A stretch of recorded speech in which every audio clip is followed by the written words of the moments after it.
Hi friends, welcome to our channel. ನೋಡಿ, ಇದು simple design ಹಾಕ್ತಾ ಇದ್ದೀನಿ. ಈ ಡಿಸೈನ್ ಹಾಕೋದಕ್ಕೆ ತುಂಬ ಪ್ರಾಬ್ಲಮ್ ಆಗಿದೆ. ಸಿಂಪಲ್ ಡಿಸೈನ್ ಆದರೂ ತುಂಬ ಕಷ್ಟ ಆಯಿತು. ಯಾಕಂದರೆ ಇಲ್ಲಿ ಫ್ರೇಮ್ ಬಂದು ಸ್ಕ್ರೂ ಲೂಸ್ ಆಗಿಬಿಟ್ಟು ಫ್ರೇಮೇ ಔಟ್ ಆಗಿಬಿಟ್ಟಿದೆ, ಅಂದರೆ ಫ್ರೇಮೇ ಬಿಚ್ಕೊಂಡ್ಬಂದುಬಿಟ್ಟಿದೆ. ಅದನ್ನು ಗಮನಿಸಿರೋ ಹಾಗೆ ಡಿಸೈನ್ ಹಾಕಿದ್ದಕ್ಕೆ ನೋಡಿ, ಈ ಡಿಸೈನಲ್ಲಿ ಈ ರೀತಿ ಸೈಡ್ ಬಂದುಬಿಟ್ಟಿದೆ. ತುಂಬ ಟೆನ್ಷನ್ ಆಗೋಯ್ತು, ಯಾಕೆ ಈ ರೀತಿ ಆಯಿತು ಅಂತೇಳಿ. ಸ್ವಲ್ಪ ನಿಧಾನವಾಗಿ ನೋಡಿರೋದಕ್ಕೆ ಯಾಕೆ ಏನು ಅಂತ ಪ್ರಾಬ್ಲಮ್ ಮಾಡಿ ಮತ್ತೆ ಸರ್ ಮಾಡಿ ಡಿಸೈನ್ ಸ್ಟಾರ್ಟ್ ಮಾಡಿದ್ದೀನಿ. ಮತ್ತು ಈ ಡಿಸೈನ್ ತುಂಬ ಬ್ಯೂಟಿಫುಲ್ ಆಗಿ ಬರುತ್ತೆ.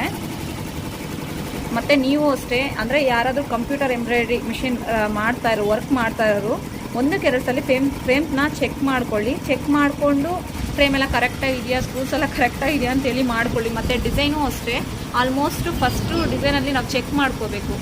ಡಿಸೈನು ಚೆನ್ನಾಗಿ ಚೆಕ್ ಮಾಡಿಕೊಂಡು ರನ್ನಿಂಗ್ ಕರೆಕ್ಟಾಗಿದೆಯಾ, ಡಿಸೈನಲ್ಲಿ ಏನು ಪ್ರಾಬ್ಲಮ್ ಇಲ್ಲ ಅಂದರೆ ಮಾತ್ರ ಮೂವ್ ಮಾಡಿ. Thanks for watching.